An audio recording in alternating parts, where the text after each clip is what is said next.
পরিমাণ মতো লবণ দিয়ে দিলাম স্বাদ মতো। তারপর দিয়ে দিলাম পেঁয়াজ কুচি,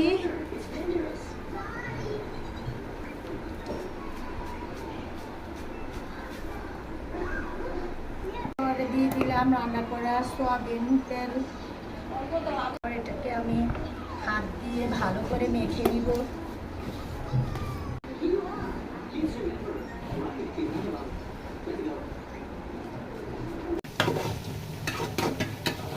হ্যালো গাইস, এখন এটা একটু কষিয়ে নিচ্ছি গরুর ফেসা।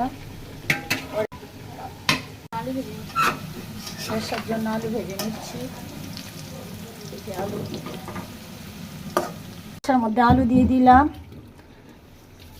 আলুটা একটু কষিয়ে নিব, তারপর ঝোল দিয়ে দিব।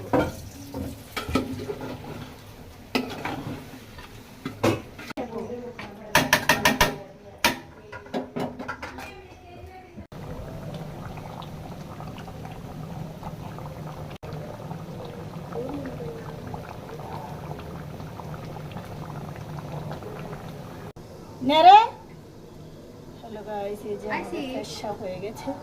দেখুন ফেসা তরকারি ফাইনাল।